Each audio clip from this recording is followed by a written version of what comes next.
Again, it's a pleasure to us to be here, Enrique Walker, in the IAAC. And it's a pleasure because, as you know, we have organized this advanced architecture theory, and we have been trying to introduce you here, your students in the IAAC, what is the role of the architects today, what does it mean, how we can lead this contemporary architecture among with the theory. And for these reasons, Enrique Walker is the perfect professor and thinker invited to this lecture. No? First of all, because, as you know, as an adjunct associate professor at the Columbia University, as well as a director of the Master of Science and in Advanced Architectural Design program, his aim is to produce this kind of design studios and theory seminaries where he proposed to disclose, to open, to define, to date these ideas prevalent over the past decade, but in order to open up for architectural design as well as the architectural theory. And I think this is really very important, no? This kind of aim that we have to pursue in some way, because theory is related directly with the design, and design in the same time with the theory. So the other point is because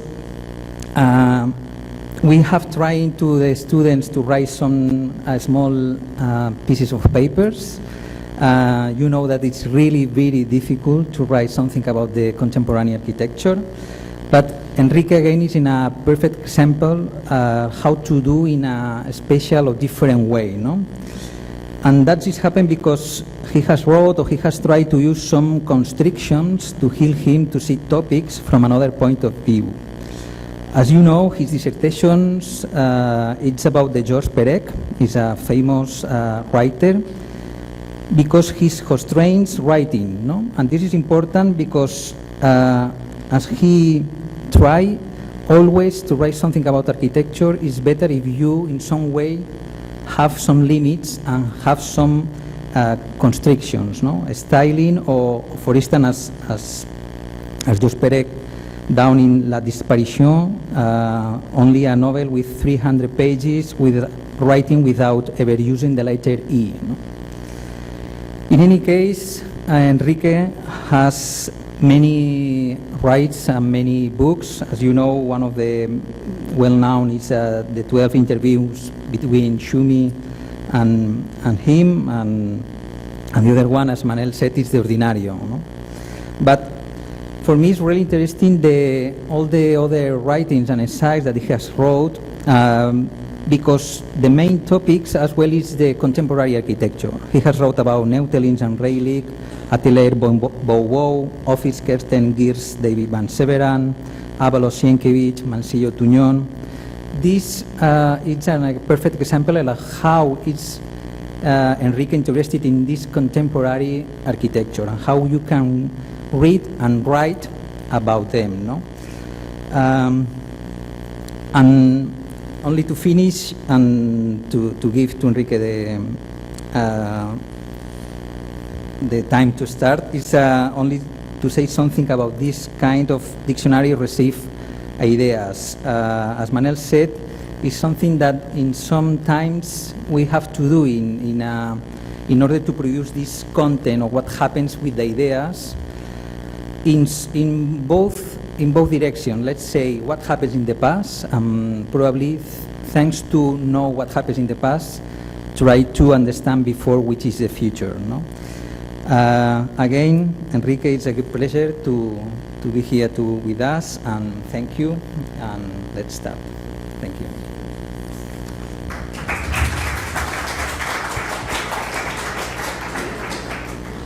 Thank you very much for the invitation. Thank you very much also for the introductions. It's actually a pleasure to be here also with so many friends that I see in the audience. What I will present today is rather peculiar. It's a project I've been conducting for about 7 years, and when I started the project I said it would last 10, so I still have 3 more years before I complete it. And it is indeed a dictionary. It's peculiar because it basically has to do with academic space, but also the space of writing. And it has to do indeed with a way in which I usually develop ideas, which is by using the space of teaching as a way of testing grounds. In other words, I basically usually formulate a question for either a studio or a theory seminar. Then I have let's say, a certain argument through which I intend to address the question. And over a number of years, I approach the question by producing evidence through the work of students. And gradually, as soon as I start clarifying, I start lecturing on it. And finally, I basically write on it. So the writing happens precisely when I have achieved a certain clarity and refined the topic. I usually teach one topic by bouncing back and forth between history and theory seminars and studio. In other words, two areas that are for strange and reasons that I wouldn't basically address today have been addressed as separate and that are, I think, even more separate in the US than they are here. But the questions that I basically try and address practice and ideas, or let's say theory and design, as if it were one problem, or in other words, to produce theory that has an effect in your design. In other words, ideas that have an effect in the way in which you practice. So the whole assumption is to try and breach two territories that should not be seen as separate. So the dictionary received, oops. Not sure what happened. There we are. The Dictionary of Received Ideas is basically the second series of studios I've taught at Columbia in the past 10 years. The first one I taught was rather brief, only 3 years and a half. 10 subsequent studios where I taught a series called Under Constraint, which was based on the assumption that by using self-imposed constraints, one could find different ways of producing work. In other words, not unlike what Ricardo described while referring to the work of Perec and a number of other people in the space of literature, that by using a constraint which was not needed, arbitrary and therefore voluntary, you could find a way of way of producing that was different than you would usually do. In other words, that by embracing a very tough problem, which was seen as an ally rather than as an enemy, you would basically bypass the usual ways in which you would do things. In other words, what you would take for granted. That was one series I taught, and then from 2006 onwards I've taught this series called the Dictionary of Received Ideas, which was a byproduct of that series, which is indeed to start looking at exactly what we take for granted when we design. All the techniques of design that we simply adopt without ever thinking about them or questioning.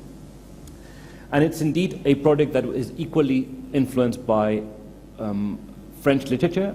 The previous one was influenced by people like Perec, Queneau, Roussel, the work of Oulipo. This one is influenced by the work of Flaubert, an unfinished book that was called the Dictionary of Received Ideas, or the Dictionary of Platitudes, or the Dictionary of Accepted Ideas. In Spanish, El Diccionario de los Lugares Comunes. In other words, an inventory of commonplaces that Flaubert had actually embraced as a project. So this studio that I formulated for 10 years had as a goal at the beginning to examine clichés in the world of architecture of the past 10 years. In other words, we would basically spend 10 years looking at the previous 10 years as we would advance. All the ready-made design techniques and conceptual formulations that are overabundant in architecture, ideas that nobody seems to formulate, but that seem to be plaguing everyone's work. In other words, those ideas that we don't question, that we simply take for granted, that are accepted, and that you go through your work and use them without actually having raised or formulate an argument. In other words, what you take for granted. So the studios would basically examine received ideas, but particularly received ideas at the level of design techniques. In other words, all the design strategies and conceptual formulations that one would raise for addressing a design project. So the precedent for this, as I was saying, was an unfinished book by Flaubert. Flaubert started this book, which he never finished, at the age of 9. Arguably, at the age of 9, he basically writes a letter to a friend where Flaubert mentions that there's a lady from Paris who visits Flaubert's parents in Rouen, and that the lady seems to be repeating a number of kind of stupid remarks every time she goes and visits Flaubert's parents, and he decides to start listing them. In other words, every kind of stupid remark that the lady would say, Flaubert would capture. It's actually Flaubert at age 9. So gradually, over the course of the years, since 9 onwards, Flaubert basically starts fleshing out this project, and by the time that he writes Madame Bovary, he's already formulated this project. What Flaubert has in mind is to produce an extraordinary inventory of all the ready-made phrases, all the things you had to repeat in social circles in 19th century France in order to succeed socially. In other words, a number of kind of stupid remarks that would basically make you look as if you were intelligent. In other words, ready-made phrases, platitudes, receive knowledge. In other words, receive precisely because you were not filtering it or formulating it yourself, things that you just had to utter and repeat to basically succeed socially. Of course, it was Flaubert's attack on society at the time. And as I said, basically Flaubert formulates the project around the time when he writes Madame Bovary, and then develops over 30 years this project, producing endless lists for this book. But by the time he dies, the book is still unfinished. Flaubert indeed formulated a number of these clichés over a number of years and gathered and collected material for this book, for which he said he would not write a single line. He would just transcribe whatever was said in social circles in France. He would not. The only thing he would write, he said, was a prologue where he would basically describe the project and would clarify his intentions. In fact, the goal that Flaubert had in mind was to produce an inventory so vast that the person who would read the book would be afraid of speaking for fear of using one of the clichés in the book. So what he wanted to produce is really a book that would paralyze everyone from just saying things, so that they would start eventually to start thinking through what they say. In other words, instead of using these formulas, ready-made phrases, platitudes, received ideas, clichés, whatever you'd like to call them, you would basically be somehow slightly attentive vis-a-vis the pitfalls of being really stupid because of repeating things that you would technically make you look intelligent. If you look at the work of Flaubert, actually all his protagonists die, or let's say are doomed because of being, let's say, suffering from a certain cliché. Madame Bovary is a perfect example. She basically is doomed because of the cliché of romantic love. She has a husband who's profoundly in love with her, but she cannot see it because the husband doesn't comply to the cliché of romantic love that she's actually enamored with. So she's basically doomed, and basically the actual fact that there's a man who loves her is invisible to her because she's completely obsessed by a certain cliché that ultimately dooms her. Anyway, arguably the book was going to be the epilogue of the unfinished book Bouvard and Pécuchet, a novel that some of you may know, remarkable structure of a novel, a story of two scriveners who inherit and who decide to basically retire, buy a farm and live from what they would basically cultivate in devoting their life to agriculture.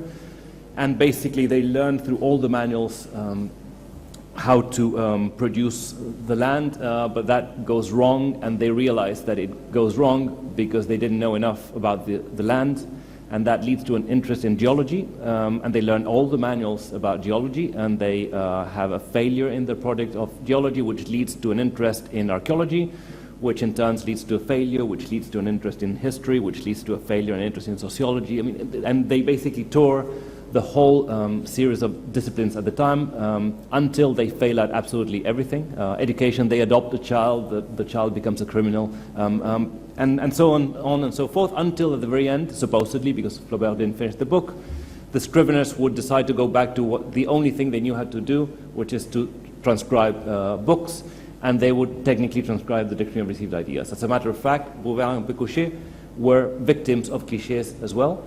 They resorted to knowledge by just looking at received ideas rather than thinking through knowledge, as a result of which they perpetually failed. So what's interesting is that Flaubert basically produced a number of entries, but since he wanted to block the reader, what he provided basically a number of recipes. He didn't explain what a cliché is a cliché, he just told you what to do. In other words, he would give you an instruction. Instead of giving you a definition, he would provide a manual. So when in the, say, authors, the entry of authors, he says one should know a few, never mind the names, book always too long regardless of subject. These are things that you had to repeat in society classics. You're supposed to know them all. Document, and this is actually one of the favorite formulas that he would give, invariable of the highest importance. In other words, a document had to always be preceded by the word highest importance. Exception, say it proves the rule, but don't venture to explain how. In other words, a number of basically ready-made ideas that make no sense, but the people would repeat them ad infinitum, ad nauseum, in order to show intelligence. Now, interestingly enough, this is a book that, or let's say a series of entries that were produced 150 years ago, some of which are relevant to the day, some of which are completely obscure to us because we've lost the very provincialism that needs to be shared for a received idea to be understood as a received idea. The last one, I saw some smiles, so I realized that it resonated a certain kind of a common provincialism. Let's say certain cliches such as hotels, always good in Switzerland. I think they're still relevant and they are current, but there's others that are completely obscure to us. But interestingly enough, the ones that are obscure become a sort of found object that one could ultimately rarefy and rework. But anyway, Flaubert produced this enormous array of entries in what he called an encyclopedia of stupidity. That's in fact what he wanted to produce. So upon that massive influence, I formulated a studio series called the Dictionary of Received Ideas, basically adopting the same title, in English though, one of the various titles in English, and decided, in fact, as I said, to devote 10 years to chart every single cliché in the field of architecture, of design techniques that are used recurrently, overabundantly, and to the point that basically they make no sense whatsoever. It's a rather problematic issue to address in academic space. As a matter of fact, clichés have been a prevalent way of teaching architecture. In other words, you imitate until you become. That's an old cliché of how you teach. So there's always a very tricky relationship to the cliché. It also implied that this would become a sort of mirror of what the school was producing. A school so obsessed with the future as Columbia would always be confronted with the fact that basically some futures were perhaps already a bit old. In fact, it was one of the difficulties of teaching it as a structure. But the first problem was indeed to describe what exactly was a received idea in architecture. How would we tackle the question of cliché? So a received idea is, in fact, I mean, I privilege the received idea notion as opposed to cliché because it puts emphasis on the fact that you've received it. In other words, that it went through you without ever having filtered it or having decided that you would like to embrace it. It just happens to go through your body. You just accept it without any critical apparatus at play. So usually a received idea or cliché is described as an idea that at some point had an extraordinary energy, it had intensity, and it was actually effective. But then after some time, it's used recurrently and reused and abused to the point that basically it loses completely its efficiency. It has no role whatsoever, but it still lingers around. In other words, it's an idea that was strong at a certain point in time, but that has been depleted of its intensity because of abusive, over-abuse. That is one definition. But the definition I basically insist on the most is that the received idea is also a solution to a problem that has lived longer than the problem. In other words, the problem is no longer there, but the solution to the problem seems to be lingering and try to basically look for another, it survives because it probably connects to some other sort of problem. So take two examples that I usually give. Take the technique of arranging bottles of wine horizontally is one which has no role whatsoever as soon as the cork is plastic. The cork doesn't need to be wet in order to keep the cork in place. So bottles of wine arranged horizontally after the corks are plastic would be a sort of cliché. As a matter of fact, it would pursue no role whatsoever. You would probably do it in order to look sophisticated, but at the expense of being rather silly, because it basically has no role whatsoever. There was One example I took from the world of films that I usually quoted, that I kind of tended to like quite a bit, which is the role of cats in spy films, early spy films around the 50s. You may know early spy films where the villain was always, the villain had two attributes in an early spy film. One, the villains spoke British English always. It was never American English or any other. It was always British English. And secondly, they would caress a cat. Now, the fact that you all smile and laugh means that the cliché is well received culturally. You know what I'm talking about.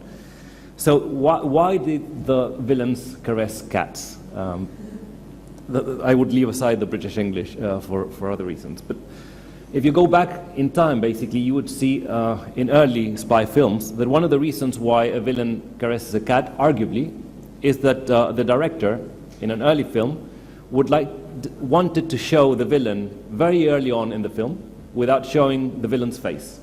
In other words, he would introduce the character of the villain, we would know that the villain is there, but the director didn't want us to see the face. So what the director did is to frame the villain in a slightly oblique way, in other words, would cut the head of the villain, and in order to do that without having a very clumsy framing, he would place a cat at the lap of the villain. So while caressing the cat, you would basically look at the cat and the frame would be absolutely normal, but you wouldn't cut the head of the villain. You would only listen to the British English, perfectly delivered. And you would also see that the cat was not only being caressed, but that the hands of the villain were always slightly clumsy, and that the cat was never very comfortable under the hands of the villain. So you'd also see that the villain could be really, really mean by the way in which he caressed the cat. Now, 10 years later, villains speak British English, and they caress cats, but you see the villains from day one perfectly framed, and they simply caress cats. In other words, the function of the cat has been lost. The cat remains as a cliché. So what we try to do, indeed, is to keep a number of clichés, which we understand as dissociated from the original problem, keep the solution, but try to connect the solution to other problems. That's what basically the quest of the studios I formulate. The quest is actually twofold. On the one hand, the highest ambition is to produce a large inventory of design operations that would operate, not unlike Flaubert's project, as a huge inventory of exclusions that would make everyone slightly paralyzed because of fear of using one of the clichés in our manual. But secondly, to have a number of these clichés that are solutions to a problem that have lived longer than the problem, and connect them to other problems that they were not originally connected to. In other words, give a new lease of life to the clichés. Keep a cat, and try to think about ways in which you could actually redeploy the cat for a certain use, rather than simply reuse the cat ad infinitum. It's actually quite amazing because the original cat and British English is from basically the late 50s, early 60s. So it's really an old cliché for everyone to be recognizing it. So in doing that, basically, one of the main strategies of redefining the cliché, not in terms of it being overabundant and recurrent, but in terms of being a problem that basically derived a certain solution, and the solution lived longer than the problem, was to reconnect architectural design to an old-fashioned problem of basically addressing problems. That basically understand that architecture could basically be re-energized by virtue of defining intelligent problems. So in that respect, what I am doing with this series of studios is not very different from what I did in the previous studios on constraints, which were always prefaced by this line, where a number of people decided to embrace a very radical problem as a way of taking the work in a different direction, half of which is indeed from the space of literature, half of which is from the space of film, kind of an inventory of very obsessive practices in literature and film. So I started this project in 2006, as I said. The first project I did was not a studio, but a seminar. And what I decided to do as the beginning was to treat one of the seminars I had taught for a number of years before as the first cliché of my series. And that seminar was called The Ordinary. It was actually the seminar that led to my book. The book is, in fact, not only a history of the use of the ordinary in architecture, but the claim that that history had become a cliché. What is a cliché? The cliché is basically, I will explain very briefly and without resorting to images. I haven't actually used much of an image thus far. But the cliché is one which emerged quite clearly at the beginning of the year 2001, 2002. And the cliché emerges with the publication of the second volume of the Harvard Project on the City by Rem Koolhaas and a number of other collaborators at Harvard, where they would basically do a number of books on cities that would lead to a certain argument. So in that book, there's one interview where Rem Koolhaas interviews Robert Venturi and Dennis Scott Brown together with Hans Ulrich Obrist. It's a very interesting interview where in the first question, Rem Koolhaas claims that Learning from Las Vegas, which is indeed the subject of that conversation, is the last manifesto and the first of a series of books on cities that implies a manifesto. And that formulation is actually quite important, so I will repeat it. Koolhaas claims, when asking the Venturis the first question of that interview, that Learning from Las Vegas was the last of the manifestos and the first of a new format of books, which are books on cities that imply a manifesto. Koolhaas adds that there are at least 4 books of the kind. The first one is on New York, second one on LA, third one on Singapore, fourth on Lagos. So the first one, I assume, is Delirious New York, a book on the city that implies not only manifesto, indeed a retroactive manifesto that follows evidence rather than precede evidence.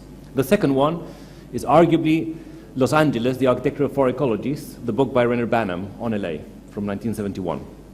The third one, Singapore, is probably his own article that appears in Small, Medium, Large, Extra Large, very long article, almost like a booklet inside the book.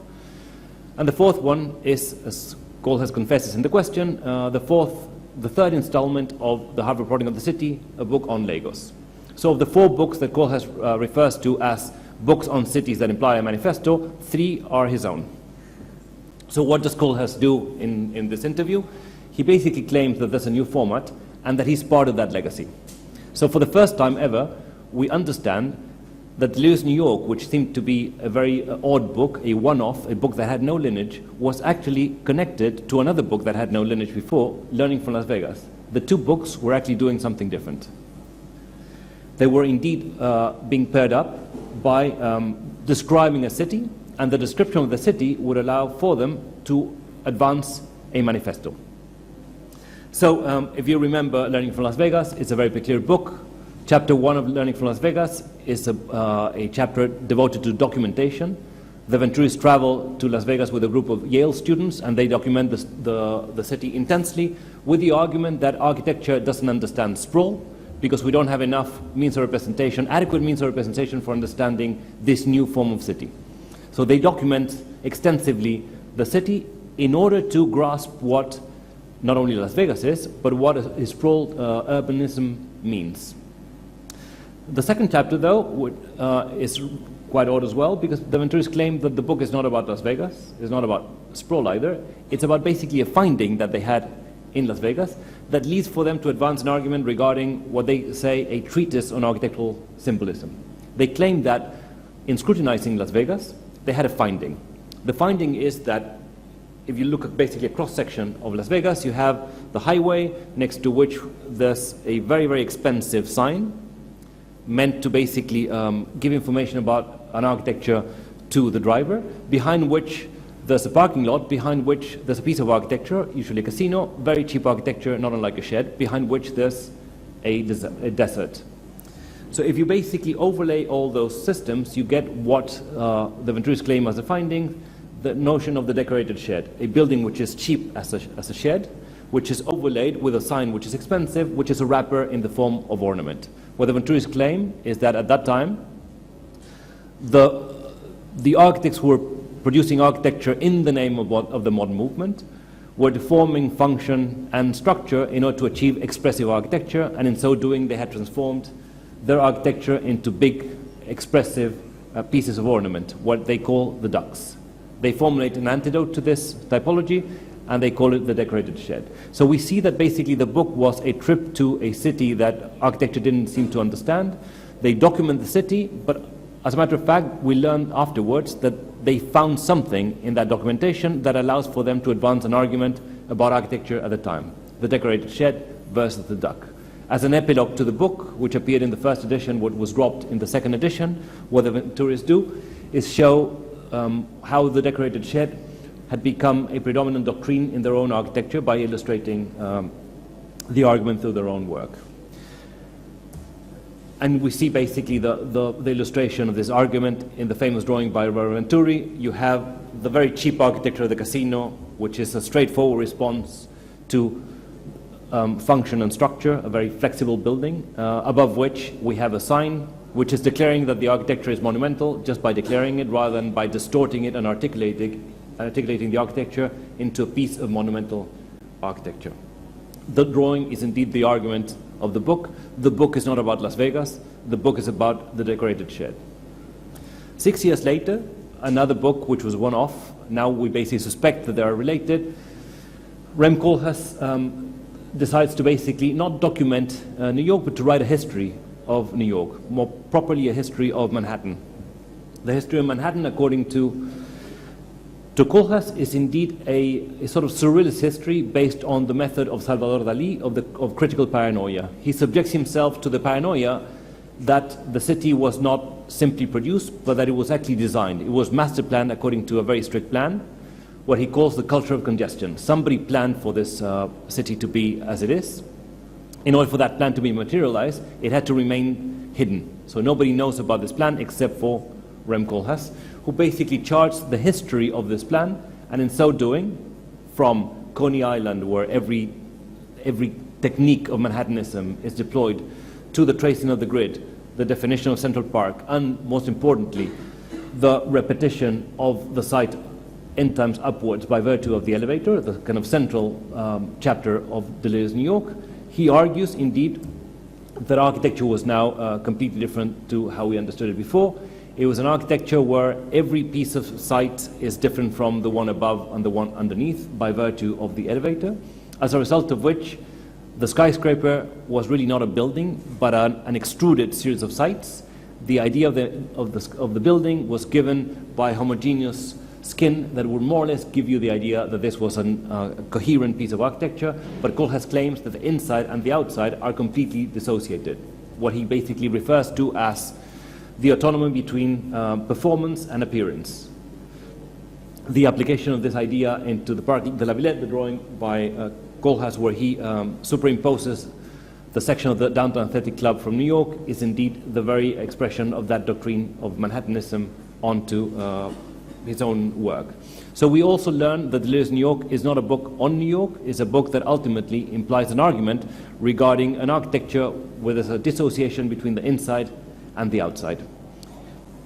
The city is simply the breeder of an argument, or as he calls it, basically a retroactive manifesto. In describing the city, he achieves a manifesto that he then keeps for himself.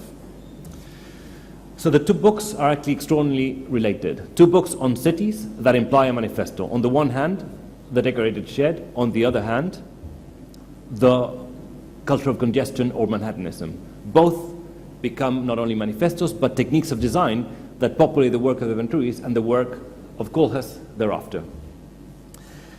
Koolhaas, 10 years later, decides to basically adopt a new project that he only formulates but never materializes, called the Contemporary City, where he decides to tackle, like Deleuze's New York, to produce a retroactive manifesto of all the architecture of the outskirts.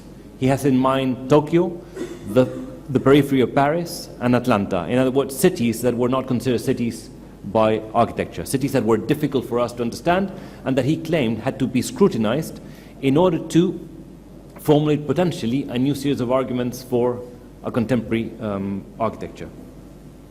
His claim, indeed, is to give the dignity of a retroactive manifesto to even the most mediocre form of architecture he would find on the outskirts. To every bastard, he says, a genealogical tree. And he basically starts looking at stuff in the outskirts. The proximity with learning from Las Vegas in this project is extraordinary. Indeed, looking at the very city that the field of architecture doesn't accept as within the field. Indeed, the ordinary, that stuff that we keep at a certain distance from our field, that at some point becomes attractive, and we adopt it as a way of re-energizing our own discourse. Now, this project is never formulated, but becomes the starting point for the Harvard Project on the City, and within the Harvard Project on the City, Cole has interviews the Venturis as a way of establishing that that work was part of the same lineage. So we basically have the full history of this design technique or form of architectural theory that leads to a cliché. Indeed, after the text Relearning from Las Vegas by Koolhaas, you can say that the book on city becomes a cliché. And it becomes a cliché precisely when there's a distortion between this being a book about a city or a book about a city that implies a manifesto. As a matter of fact, many books after 2002 about cities imply great documentation on cities, but they don't imply an argument, let alone a manifesto. In other words, they become books that gather stuff, but through the gathering of stuff, there isn't a clear definition or advancement of an argument. At that point, I claimed there was a cliché. And that's indeed the history of the book that I published with Gigi. It's the history of the great moments of the history of the ordinary, after which I declare, towards the end of the prologue, that that history had become a cliché and that as such had to be re-energized. A year later, I started a series of studios, and the studios basically had a slightly different quest than that seminar. The studios had as a goal to produce a massive inventory of clichés within the field of architecture of the past 10 years. So we decided to operate, not unlike Flaubert, by producing two forms of documents. On the one hand, just as Flaubert, to produce manuals, how you use a certain cliché, almost to banalize the cliché by virtue of declaring exactly what steps you have to follow to achieve the cliché, to become instantly successful in the field of architecture without ever thinking or having basically formulated a new idea. The second one is to provide instruments through which you persuade people that your cliché is indeed a cliché. So what we establish is generally a number of lineages or genealogies where we establish the history of a certain design technique, not unlike the history of the retroactive manifesto that I just narrated in very, very brief lines. So for instance, this is one lineage that was offered in the studio. The lineage that goes indeed from Deleuze, New York, the building, the Downtown Athletic Club, which is a building that has been understood as completely multifunctional. Every floor implies a new program. The program above, the program underneath are completely unrelated. The program is completely unstable from one floor to the next. And that leads to a number of projects, particularly in the work of OMA, that imply stacking programs. In other words, you stack programs not unlike the Downtown Athletic Club. So you have the stacking of the ZKM. Within the same logic, you have the stacking of the Hanover Pavilion in the work of MVRDV. You have the stacking of the different components of the program in Seattle. And then at some point, the stacking becomes ubiquitous and it reproduces endlessly in a number of projects. The argument would be that towards the year 2000, where the kind of the marking appears, there seems to be a turning point.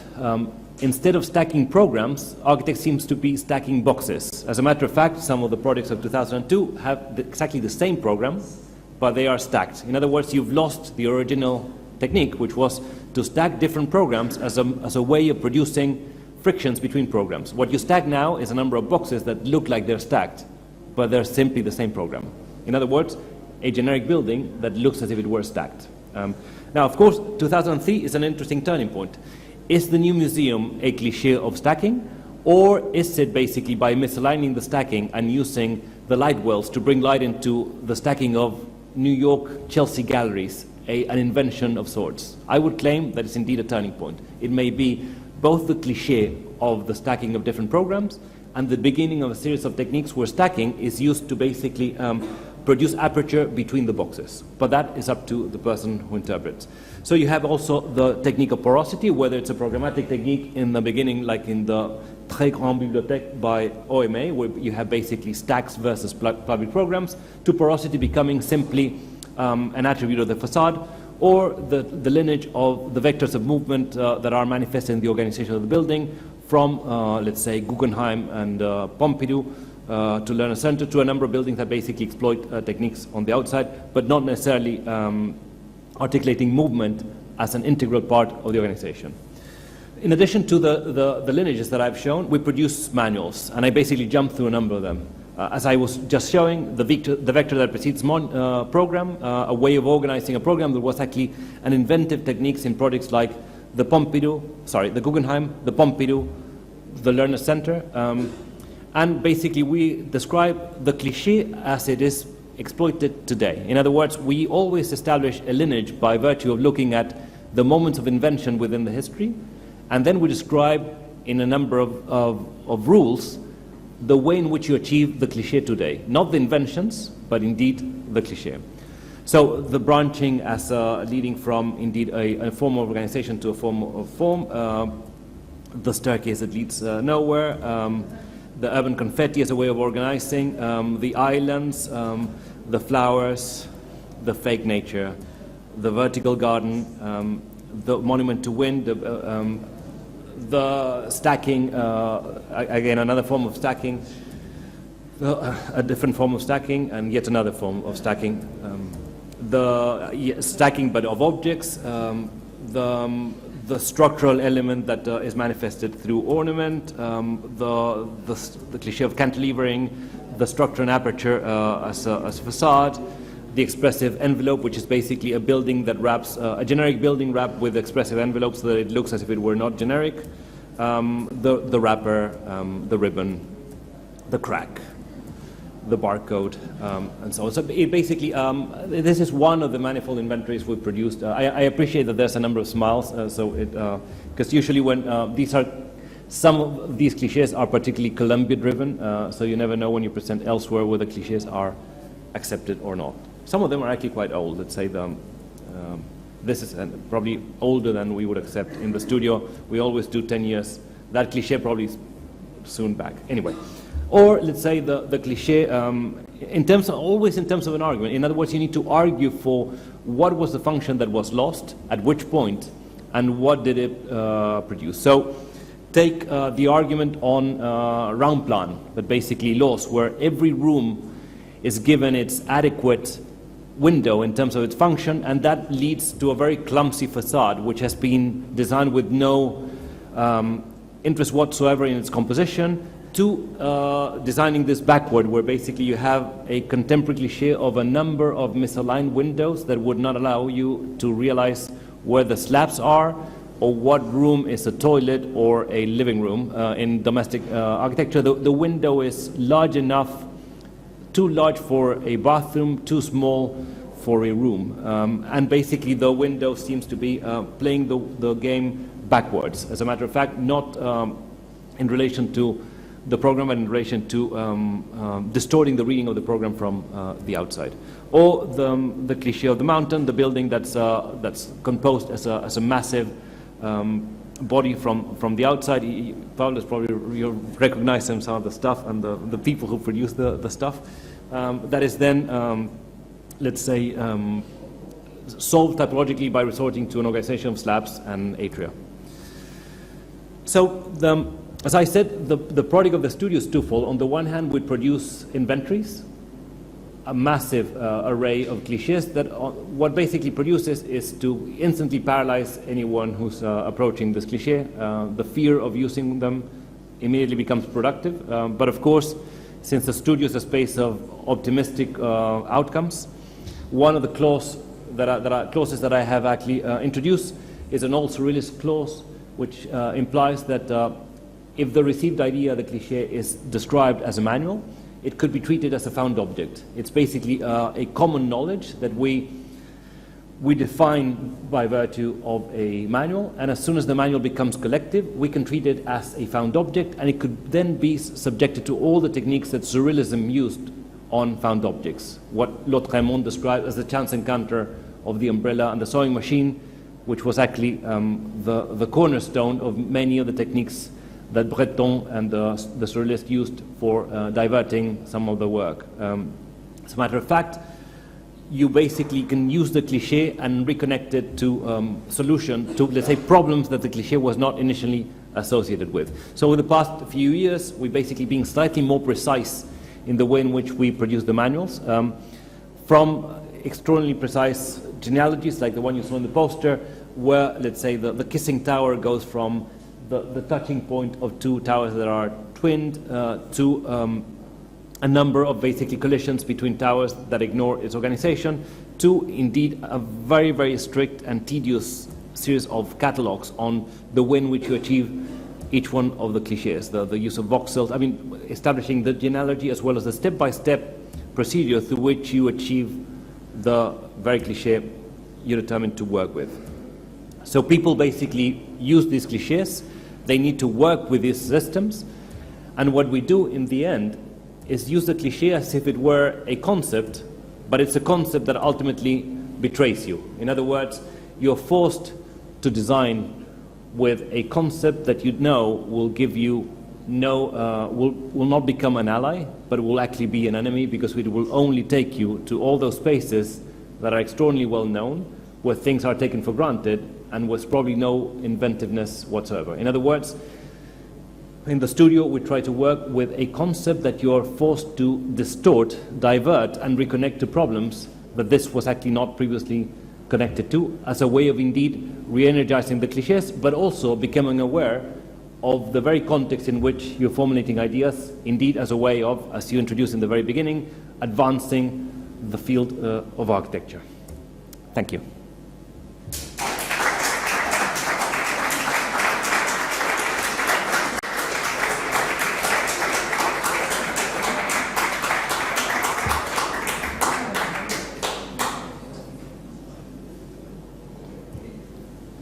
Ah, 45 minutes. Perfect, yeah. So it was accurate. Thank you so much, Enrique, for this amazing lecture. I don't know if some of you have some questions.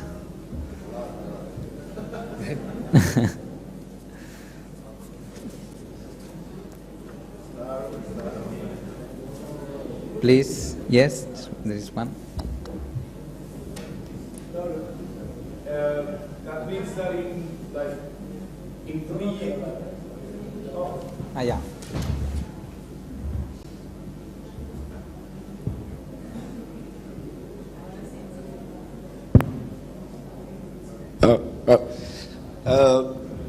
That means that if in 3 years we read the book, we will be afraid of. Right. I will be afraid of using, and I will do this. Right. Actually, I was meant to finish saying that. We're producing a book now. Actually, I agreed to do it for 10 years, but I realized that some of the older cliches have already. I made a bad calculation. Let's put it this way.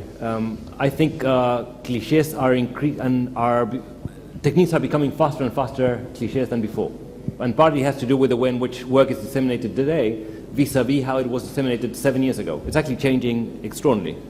And indeed, internet has to do a lot with that. And it's a great wealth for us to basically find techniques.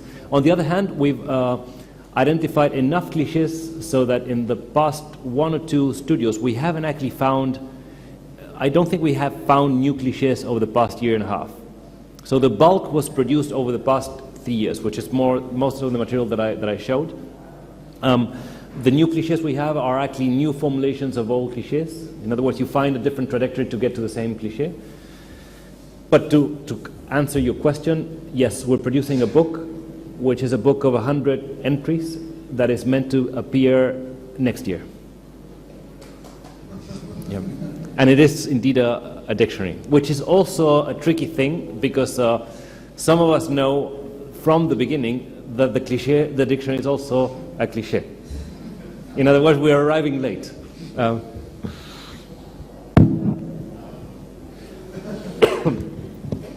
I just wanted to know if you can name an architecture known worldwide that was built in the last 5 years that doesn't have a single cliche.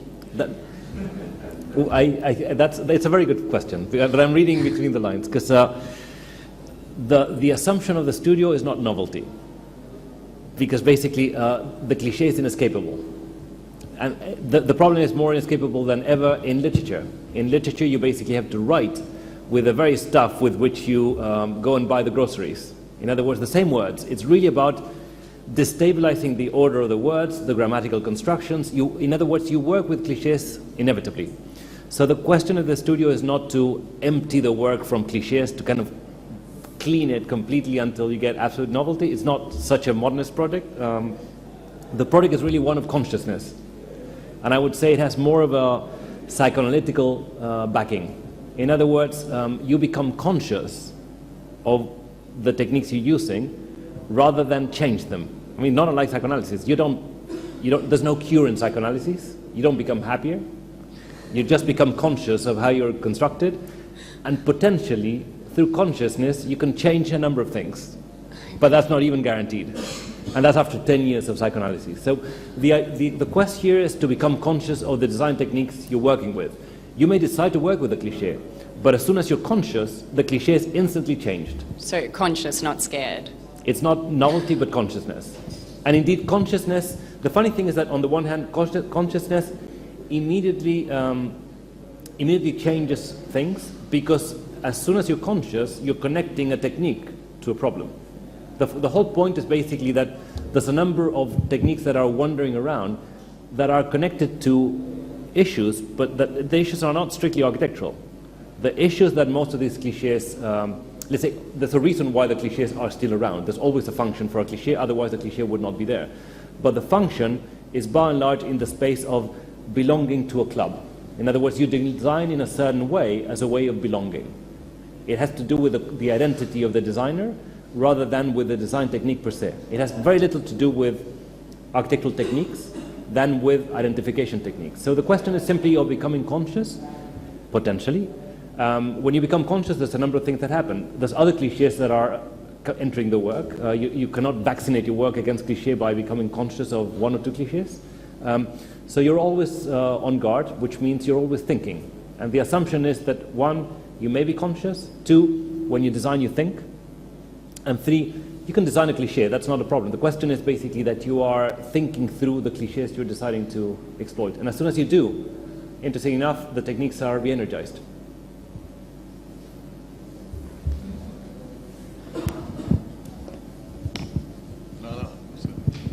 I have a lot of questions. Congratulations, fantastic lecture. And I have 2 questions. One is how to explain. The cliché, also for Flaubert, is a convention. A convention, it's a consensuate content. The difference between the convention and the banality is that this consensuate content is a devaluate content immediately. You know? This is interesting because for me, you can perhaps think about this, where the cliché is a consensuate thing and where immediately is a banality, is a devaluating. But this is in relation with the second question, that is, what's exactly the difference between, for you, cliché, pattern, and we are talking about typology. Yeah, it's a very good question, yeah. Right. It's a really good question. I mean, and coincidentally, Bernard was here a few weeks ago. Yeah. The first studio I taught, Bernard was starting to teach again after being a dean at Columbia, and we decided to have joint studio reviews. So I was starting my cliché studio, and Bernard was going back to teaching studio after being a dean and having a sabbatical. And he hadn't taught in a number of years. So we decided to do joint reviews, 4 reviews across the semester, and as a way of fostering exchange, we decided to have common topics. And Bernard was indeed doing a studio on typology, and I was doing one on cliché, and we saw that there were a number of overlaps, but we were not so sure as to kind of establish what the ground was. I would say that there's a number of things that are common to both, but the type is something that has a longer history, and as such you're conscious of. It's indeed a convention, but it's a convention that you have a certain consciousness of, and that you can actually work and rework, as indeed Rossi did. Or let's say you can say Rossi did by reusing type, or Koolhaas does by reworking type. They're both conscious. You can use it as it is, or divert it. In other words, in the, let's say, late 70s, early 80s, type was appropriated as such. In the 90s, type was questioned by virtue of saying, for instance, the continuous ground would allow for diverting existing types of how we organize space. or the project I showed of the library, the Très Grande Bibliothèque in Colchas, was reworking the type of La Brousse Santa Geneviève, where the plinth was books and the upper part was public space. So there's actually a number of things that are connected. The cliché, though, is, I would say, and that's why we basically look only at the past 10 years, is a sort of type, but that we can agree on, but it's actually, it hasn't been discussed or stabilized. So it's wandering, but it's not really set. So, which is why it haunts the work, because it's always present, but you're not aware of. So it basically goes through your work without realizing. And the project is extraordinarily exciting because you realize that it enters the equation at every level. It enters, for instance, the equation as soon as you teach a studio more than 5 times, which is the case with the studio, there's a number of cliches of teaching it that go, in other words, I keep on teaching it in a way that I used to without ever having decided to. In other words, it has to do with those conventions that simply repeat without you deciding. So it's a sort of, let's say, I would say that it's quite likely that some of these cliches will become types in the future. But while they're not types, they are cliches haunting the work. But they are part of the same stuff.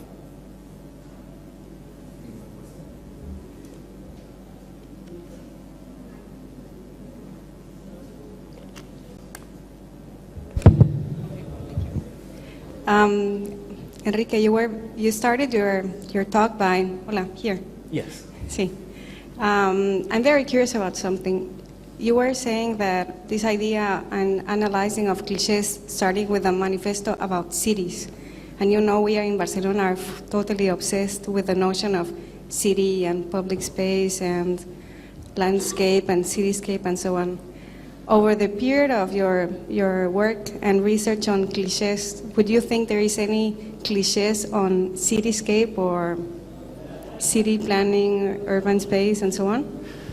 There are, of course. I mean, the cliches happen at every level. But regarding the city, the cliche I identified is one where Barcelona is not part of, because Barcelona was still, let's say, a good city. The cities of this cliche are the cities that the field of architecture didn't acknowledge as a city. In other words, there were the cities of the outskirts: Atlanta, LA, Las Vegas, Lagos, Singapore, Tokyo, the banlieue of Paris. It's not Barcelona or Paris or Berlin. It's really it's not the pre-industrial European tissue that the 80s thought that were to become the only form of urbanism. It's really the urbanism of the outskirts that was indeed anathema to Barcelona. It's in fact, that's the time when Madrid exploits its own urbanism of peripheries, let's say indeed in the 90s, by looking at the city which is not properly understood or constructed, indeed forms of sprawl. So the retroactive manifesto was, that became a cliche, was this books on cities that needed to document an urban condition that was alien to us. That was indeed the city of the ordinary. It was, if you look at the book, the cities that are there are indeed LA, Las Vegas, Atlanta, Tokyo. The city of stuff, but a stuff that escapes our understanding and that we needed to decipher.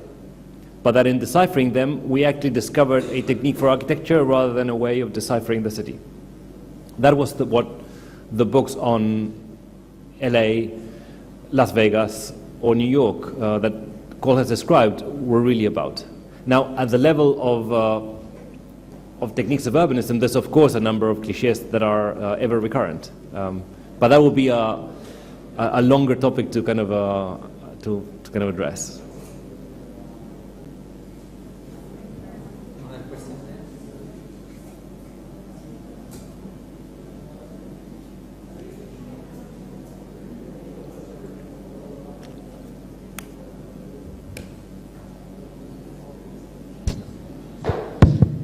Sorry. Hi. From your cliches, have you been able to predict the future, like how people would be designing in 2020 or something like that? How people read? Like, for example, if I take stacking, you have developed certain understandings okay, in 60s it was like this, then 80s it was like this, 2000 it was like this. Have you like tried to predict how it would be in 2020 or 2030, how it would be? Well, rather the genealogy is a way of constructing a past of a technique that happens today. So what we try to do is, rather than constructing a history, is you look at a certain design technique and you try to look at what is the precedent for that design technique. In other words, a certain cliché, you look at the cliché today and you try to construct the history of the cliché in terms of the moments of invention. In other words, it's very difficult to describe the cliché in itself. You have to look at the moments where the cliché was an active design technique. So all the histories that I'm showing is indeed the histories of the actual inventions within that lineage. But it's always about the cases that precede a design technique that we consider cliché. So we don't venture into the future. We would just consider that that technique has to be scrutinized and that it cannot simply be repeated. Or it could be repeated only once you become conscious and you use it differently. So it's rather constructing the past in terms of inventions or the kind of big moments in the history of a certain cliché. Okay, thank you. Is that more or less what you were asking? Yeah, but like it was just like I was trying to ask you if have you ever tried to do this exercise of predicting the future, like? It's rather declaring that a certain technique today is a cliché, and in order to claim that, you have to construct a history to convince everyone that the cliché is indeed a cliché. In fact, a way of persuading that a cliché is a cliché is by establishing common ground with other people. We always claim that a cliché is properly defined only if somebody in the audience smiles. You know, there should be somebody who has the kind of complicit snobbery of saying, of course we know what you're talking about. That is the moment where a cliché is kind of achieved. All right, thank you. But actually, it's the whole thing is a really long and distorted process for simply claiming that to design you have to think. As obvious as it is, it not always happens.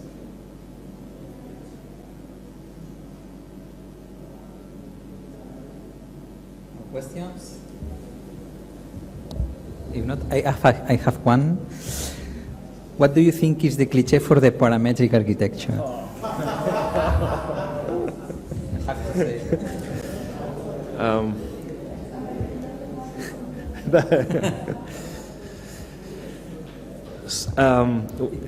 Biology, natural. I will use a cliché of teaching, which is, what do you think?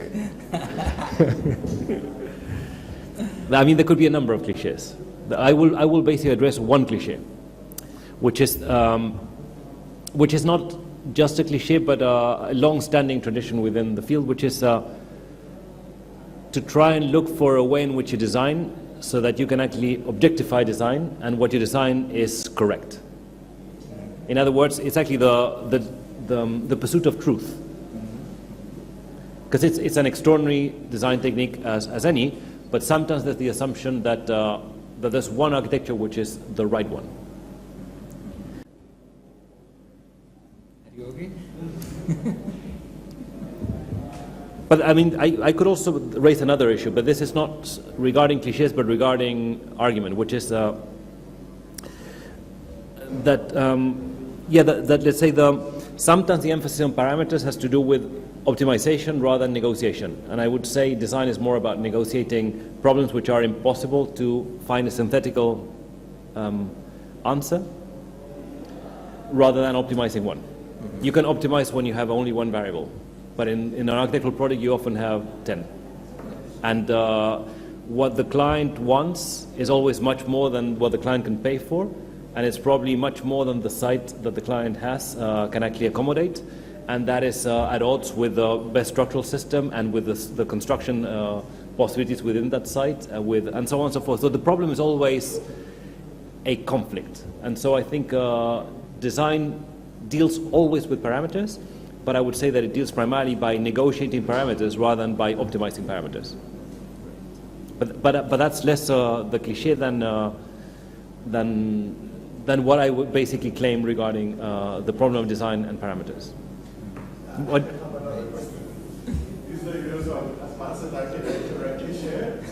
No, It's funny. I basically started directing the program at Columbia 5 years ago. It's actually funny too. This shows you that at Columbia you can wear several hats, because while on the one hand I'm director of the program, on the other I'm basically working on as a studio critic. I could be basically problematizing whatever is happening at school, because a cliche that you could be addressing in a studio could be the topic of another studio in parallel. And it actually happens quite a bit. By the same token, what we do in the studio may be affecting other studios that would be very concerned as to whether they're doing a cliché or not. But I think the way in which I read advanced was not only that it was an advanced form of architecture, but that it had the role of the advancement of the field, which is something I completely believe in. I'm let's say, old-fashioned enough to believe in the project of basically producing architecture which is not only forward-looking, but that has basically enough critiques of the present in order to push the field into the future. So advance, I always read it as the advancement of the field, which I think is an obligation to schools like Columbia or schools like yours over here. In other words, it's actually schools that are committed to exploring the field rather than taking for granted the field. As a result of which, there should be a branch within the schools that are looking at not the ideas we're advancing, but the ideas that we're leaving behind. There's one beautiful story in Life a User's Manual, the novel by Perec, where there's one character whose job is to eliminate words of the dictionary that we no longer use. So he's not concerned with inventing new words, but actually with getting rid of words that we have already used and that are no longer relevant. So I think this is more, this is a project committed to the advancement of the field by looking at some things that have been already researched, and that could be taken further by either becoming conscious or by reworking them in a slightly different way.